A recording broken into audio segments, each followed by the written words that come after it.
à tous et bienvenue dans Un temps pour nous, le podcast qui t'aide à apprendre comment faire pour prendre soin de ton couple et pour retrouver un équilibre dans ta vie sentimentale.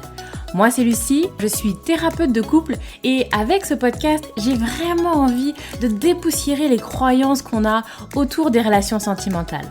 Ici tu vas voir, on parle sans filtre, sans tabou, mais aussi sans jugement et toujours avec bienveillance. Donc, retrouve-moi sur ce podcast toutes les semaines si c'est compliqué dans ton couple ou si ça va, mais que tu as envie de l'entretenir et de le booster un peu. Dans tous les cas, tu es au bon endroit, alors installe-toi, on est parti. Bonjour à tous, j'espère que vous allez bien. Je suis très contente de vous retrouver aujourd'hui, de vous retrouver pour ce nouvel épisode du podcast. Donc aujourd'hui c'est l'épisode numéro 6 où je l'ai intitulé « Je ne peux pas le quitter, je l'aime ». Et c'est assez... c'est un peu spécial pour moi parce que cette thématique, ce sujet, c'est la première vidéo que j'ai faite. Donc moi je me suis lancée, ça fait pas extrêmement longtemps, hein. J'ai fait ça depuis le début de l'année et je sais plus, je crois que c'était en janvier-février, donc 2020. Je ne sais pas quand est-ce que tu écouteras ça, mais je parle de début de l'année 2020. Donc janvier-février 2020, c'est la toute première vidéo que j'ai faite. D'ailleurs, vous pouvez la retrouver, elle est sur mon compte Instagram. Clairement, c'est pas ma meilleure vidéo, hein, on va pas se mentir. Mais voilà, du coup, ça fait un peu bizarre parce que je reviens un peu sur cette thématique et si j'avais su au moment où je l'ai enregistré que quelques mois après, j'en ferais un épisode de podcast et que bon... Bref, voilà, moi ça me fait plaisir, ça me fait sourire. J'ai envie d'y revenir parce que clairement j'ai abordé ce thème sur une vidéo il y a presque un an, une petite vidéo de 3 minutes. Bon, aujourd'hui, j'ai un petit peu avancé ma réflexion, je suis aussi beaucoup plus à l'aise, donc voilà, on va y aller un petit peu plus dans cette thématique qui est quand même, faut le dire, j'y reviens aussi parce que c'est hyper important. À l'époque, pour vous donner un peu le contexte de cette vidéo, c'est la première fois où j'ai osé me lancer parce que, alors voilà, pour ceux qui ne me connaissent pas, moi je suis quelqu'un d'introverti, on le voit pas aujourd'hui, mais j'ai pas été comme ça toute ma vie et le fait de m'exposer sur les réseaux, de montrer ma tête, de parler comme ça, bref. Il y a quelques temps, c'était vraiment inimaginable et il y a même des gens aujourd'hui de mon entourage qui sont surpris de voir ce que je fais aujourd'hui. Bref. Et en fait, ce qui m'a donné envie de faire cette vidéo, c'est que moi, dans mon entourage, que ce soit personnel, mais dans aussi la sphère professionnelle, j'entendais des discours de femmes malheureuses dans leur relation de couple. Mais pas malheureuse 15 jours, hein. Pas ça fait 15 jours que ça va pas ou ça fait 1 an que ça va pas. Des femmes malheureuses depuis 20 ans dans leur relation de couple. Ça fait 20 ans qu'elle est malheureuse dans son couple. Elle parle de sa relation de couple, les larmes lui montent aux yeux. Elle pleure parce qu'elle se sent mal dans cette relation. Elle se dit, elle verbalise qu'elle est malheureuse dans son couple et malheureuse dans sa relation. Et pour autant, quand on questionne sur pourquoi tu restes, qu'est-ce qui fait que tu es encore là, elle vous dit pas les enfants, elle vous dit pas parce que pour X raisons, parce que je trouve quand même quelque chose dans cette relation. Non, elle vous dit je l'aime. Et point. Comme une impossibilité d'aller plus loin, comme une porte qui se ferme. J'aimerais le quitter, je devrais le quitter, ce serait mieux pour moi de le quitter, mais porte fermée, on ne peut pas aller plus loin, impossibilité, il n'y a rien à voir circuler, je suis amoureuse. Et du coup, donc, ce discours-là, je l'ai entendu, donc, je vous disais, dans ma sphère pro, dans ma sphère perso, et je trouvais qu'en face, il n'y avait pas grand-chose. Ce qu'on répondait à ces femmes-là, alors on s'apitoyait, « Ah oui, c'est pas facile ce que tu vis, ma petite dame, je suis navrée pour toi, vraiment, ouais, c'est compliqué. » Mais on ne proposait pas autre chose à penser derrière. Et du coup, c'est vraiment ce qui m'a lancée, de me dire, mais non, mais en fait, il peut y avoir une autre option, on peut voir les choses différemment. Et je ne voyais personne. Alors, je ne dis pas que ça n'existe pas, hein, attention. Il y a sans doute des gens qui vous disent la même chose que je suis en train de dire, mais à ce moment-là, en tout cas, j'ai pas trouvé. Et donc, du coup, j'avais envie de faire entendre ma voix, j'avais envie d'avoir une autre idée, de proposer autre chose.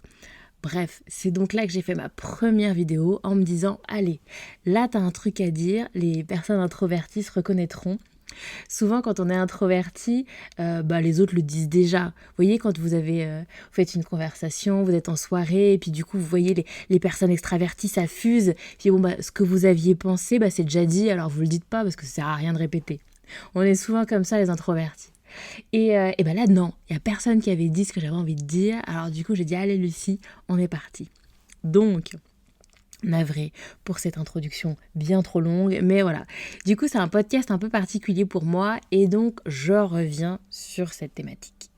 Sur cette thématique, si tu te reconnais là-dedans, si tu te sens malheureuse, mais vraiment, pas dans je suis dans des doutes, je suis dans des questionnements. Non, on est vraiment arrivé à un stade où c'est acté, c'est posé. Je ne suis pas heureuse avec cette personne-là. Je ne suis pas heureuse dans cette relation-là. Je ne vois pas de piste, je ne vois pas de solution. Il n'y a pas d'amélioration possible. J'ai compris que je ne changerai pas, j'ai compris qu'il ne changerait pas. C'est plutôt une prise de conscience d'une incompatibilité. Parfois, effectivement, ça n'a pas toujours été comme ça. Ça a bien fonctionné, puis on a changé, on a évolué, ça ne fonctionne plus aujourd'hui. Ou parfois aussi, ça n'a jamais fonctionné et j'ai toujours été pas très à l'aise dans cette relation et à la finale, malheureuse dans cette relation. Et donc, ce que je dis dans ma vidéo de 3 minutes, que je résume, c'est je peux pas le quitter, je l'aime, cette impossibilité que tu ressens, où j'ai envie de dire et alors. Et c'est vraiment ça que j'ai envie de développer aujourd'hui, ce et alors. Là, j'ai envie qu'on ouvre la porte parce que, comme je le disais tout à l'heure, quand tu me dis je peux pas le quitter, je l'aime, il y a vraiment cette sensation d'une porte fermée, d'une impossibilité, quelque chose qui s'impose à toi. Je peux pas, je l'aime. Et là, j'ai envie qu'on ouvre la porte. Ok, tu l'aimes. Pourquoi est-ce que tu crées une impossibilité parce qu'il y a un sentiment amoureux ? Pourquoi est-ce qu'on ne pourrait pas quitter quelqu'un, même si on en est amoureuse ? Pourquoi est-ce que ça semble être une impossibilité, comme un truc mathématique ? Non, ça rentre pas dans les cases. Je suis amoureuse, donc je suis obligée de rester, même si je souffre de cette relation. Et donc, j'ai envie de te questionner là-dessus. Partir, même si on est amoureux. Partir, même si on aime. Il y a cette idée que, oui, c'est possible. Non, il n'y a pas d'incompatibilité. Non, excuse-moi, je te dis des bêtises. Pas d'impossibilité. Et je trouve que penser que je ne peux pas quitter l'autre parce que je suis amoureuse, ça te met dans une impuissance totale. C'est pas du tout toi qui as la maîtrise, ça s'impose complètement à toi. Effectivement, moi, et c'est ce que je dis dans la vidéo, il y a cette notion de je suis prisonnière de ce qui m'arrive, je suis prisonnière de cet amour. Je suis complètement en train de subir ce qui m'arrive. J'ai pas la maîtrise. Je suis amoureuse, je ne peux donc pas partir, donc je reste là. Condamnée à rester et condamnée à rester malheureuse parce que je ne vois pas de piste, je ne vois pas de solution. Il n'y a rien qui me raccroche sur quelque chose de positif, une amélioration possible, mais pour autant, je ne peux pas partir parce que je suis amoureuse. Donc il y a vraiment cette sensation de prison là, dans laquelle vous vous enfermez de « je ne peux pas ». Et donc j'ai envie de vous redonner un petit peu de puissance, j'ai envie de vous redonner un peu de pouvoir d'action. Vous pouvez aller ouvrir cette porte, et c'est ce que je vous invite à faire à travers cet épisode, d'aller explorer ce qu'il y a derrière la porte là. Et donc, si on travaille un peu sur cette idée, il y a cette idée donc que souvent, je ne sais pas si vous l'avez déjà entendu, c'est ce qu'on dit pas mal autour du développement personnel, qu'en réalité, tout n'est que décision et que toute décision ou non prise de décision relève en fait du confort. C'est-à-dire que tu présupposes, tu pars du principe que le quitter, ce serait moins bien, ce serait plus inconfortable, tu serais encore plus malheureuse que ce que tu es déjà. Et que c'est pour ça que tu restes. Il y a vraiment cette idée que si tu vis mal ce que tu vis, mais que pour autant tu ne changes pas, c'est que malgré tout, il y a une sorte de confort et que ce qui se passerait si tu passais à l'action, ce qui se passerait si tu prenais une décision, t'inquiète davantage, te semble pire. Et donc, je te propose dans cet épisode qu'on aille explorer cette idée. Ok, si je le quitte, ce serait pire. En quoi ? En quoi le quitter te rendrait plus malheureuse ? Mais concrètement, qu'est-ce qui serait pire ? Et ça peut être également intéressant de faire une liste de ce qui serait mieux, parce qu'il y a forcément du positif aussi. Donc, d'avoir comme ça quelque chose d'un peu plus équilibré. Ok, il y a l'idée de ce serait pire et il y a l'idée de ce serait mieux. Dresse une petite liste de tout ce qui t'arrangerait, tout ce qui irait mieux pour toi, tout ce que tu gagnerais, tout ce qui serait plus facile, tout ce qui serait plus agréable, comment tu pourrais te sentir, quels aspects de ta vie seraient améliorés si tu quittais cette personne-là, si tu arrêtais cette relation. Et si une fois que tu as fait cette liste, tu restes convaincu que, ok, il y aurait peut-être 2-3 trucs sympas, mais quand même, ce serait pire, alors là, on va explorer le pire. En quoi ce serait pire? Quelle peur est-ce qu'il y a derrière? Qu'est-ce que c'est que tu ressens derrière qui te freine? Est-ce que c'est la peur d'être seul et de te retrouver seul avec tes enfants ou te retrouver célibataire? Est-ce que, par exemple, je sais pas, tu as j'allais dire un certain âge, mais je vais pas donner de chiffre parce que là, on va me jeter des cailloux. Tu as un âge quelconque et tu estimes que tu serais un peu âgé pour te retrouver célibataire. Est-ce que effectivement tu as des enfants et tu te dis mon Dieu, seul avec les enfants ce serait pas possible? Est-ce que tu as peur de regretter? Est-ce que tu as peur de te dire ah finalement je n'aurais pas dû? Est-ce que, alors il y a aussi beaucoup ça, est-ce que tu as peur que lui rencontre quelqu'un d'autre? Parce qu'une fois que tu actes la séparation, tu redonnes à l'autre sa liberté, tu reprends ta liberté. Et là, je l'ai entendu de beaucoup de femmes, de ouais mais moi si je le quitte, je sais que je rencontrerai personne. Parce que j'en ai pas envie, ou parce que j'ai tout un tas de pensées sur moi qui fait que moi je rencontrerai personne d'autre. Je suis trop vieille, je suis trop moche, je suis pas intéressante, qui voudra d'une mère de famille, célibataire, etc. etc. Donc tout un tas de croyances. Et bien souvent, les femmes que je rencontre, elles me disent ça. Non, ok, moi, si demain je me sépare, pour moi, sentimentalement, il se passera rien. Par contre, lui, il va se passer plein de choses pour lui, et je ne sais pas si ça serait en capacité de le gérer, si ça serait en capacité de l'accepter. De la même manière, s'il lui refait sa vie, s'il lui refait des enfants, si mes enfants se retrouvent à avoir des demi-frères, des demi-sœurs, j'ai pas envie de ça pour moi, j'ai pas envie de ça pour mes enfants. Ça, c'est des choses qu'on ne dit pas forcément très haut, hein, toutes ces craintes-là, toutes ces appréhensions-là. C'est des choses qu'on ne dit pas trop, ça. On évite, on a un peu honte, on n'est pas toujours très à l'aise. Mais c'est des choses qui existent, c'est des choses qu'on ressent, c'est des choses qu'on pense. Il faut pouvoir le dire. Est-ce qu'il y a aussi derrière cette peur de le quitter l'idée de « et si ?» Et si j'y crois peut-être encore. Il y a une partie de toi qui n'a pas encore fermé complètement cette porte de la relation. Il y a aussi ça derrière. Et il faut aussi pouvoir dire les choses. C'est pas noir ou blanc. C'est pas quand tu es malheureuse dans ton couple, quand tu es malheureuse dans ta relation, ça ne veut pas dire que tu pleures tous les jours. De la même manière, ça ne veut pas dire que l'autre t'exaspère tous les jours.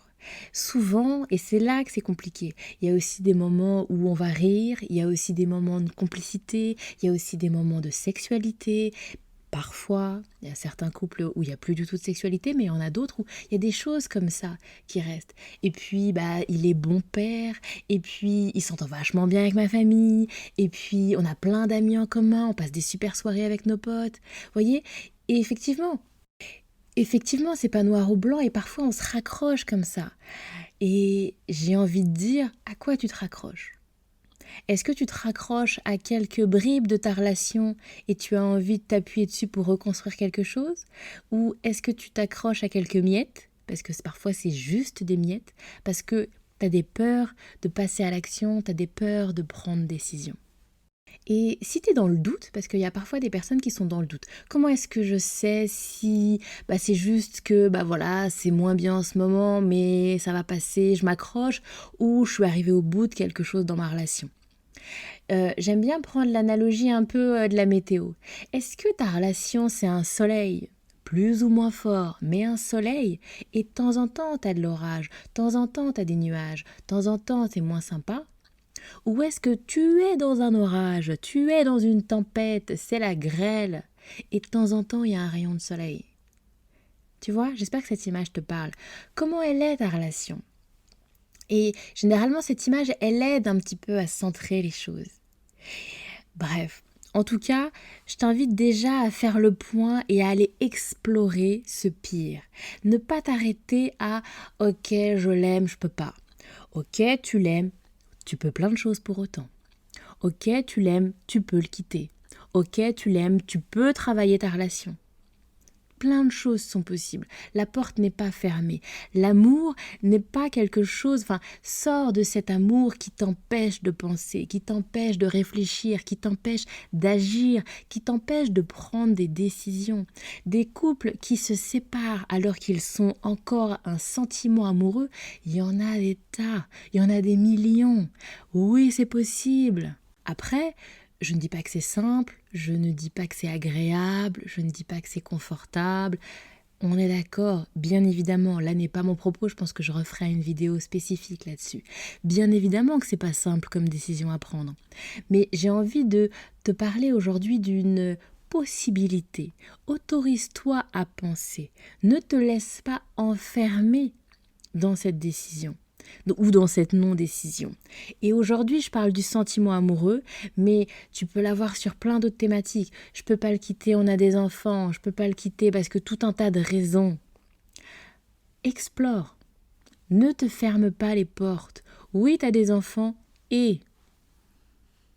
Donc voilà un petit peu le message que j'avais envie de te faire passer dans ce podcast. J'espère que c'est quelque chose qui résonne chez toi. J'espère que ça te parle. J'espère que ça vient faire un petit peu bouillonner ton cerveau. C'est vraiment moi ce que j'ai envie avec mes podcasts. C'est que ça te travaille, c'est que tu réfléchisses. Encore une fois, je ne dis pas que j'ai des réponses, je ne dis pas que j'ai des solutions. Moi, je crois beaucoup à cette idée. La solution, la réponse, elle est en toi. Ce qui est le mieux pour toi, c'est en toi. Je n'en sais rien. Je suis pas sûre que ce soit très vendeur de dire ça comme ça, mais j'espère que tu comprends l'idée. Et souvent, on a des pensées, on a des croyances, des choses comme ça qui sont bloquantes, où du coup on se ferme des portes, on se ferme des possibilités de réflexion, et j'ai envie de te donner des clés pour que tu ailles ouvrir là le champ des possibles, et que tu réfléchisses, et que tu ouvres, tu élargisses ta réflexion. Et donc le message du jour, c'est ça. Oui, tu peux être amoureuse de quelqu'un, et si tu es malheureuse dans ta relation avec cette personne-là, pour autant, tu peux le quitter. Et pour finir, j'ai envie de te poser cette question qui est à mon sens une question assez forte. Est-ce que c'est suffisant? Est-ce que l'amour, ça suffit? Est-ce que l'amour, ça te suffit? Est-ce que l'amour que tu ressens est suffisant, est assez pour combler ce que tu attends d'une relation de couple? Et j'ai vraiment, tu vois, il n'y a pas, tu me connais, j'espère, tu commences à me connaître, je suis pas du tout dans une posture de jugement, il n'y a pas de bonne, il n'y a pas de mauvaise réponse, mais c'est vraiment ça, j'ai envie de te laisser là-dessus. Est-ce que c'est assez? Est-ce que c'est assez pour rester? Est-ce que ressentir de l'amour pour quelqu'un, ça suffit, ça te suffit pour rester en relation avec cette personne? Ou est-ce que tu as besoin de plus? Est-ce que tu as besoin d'autre chose? Est-ce que tu as envie d'autre chose? Et c'est une vidéo à part entière, mais c'est hyper intéressant cette distinction.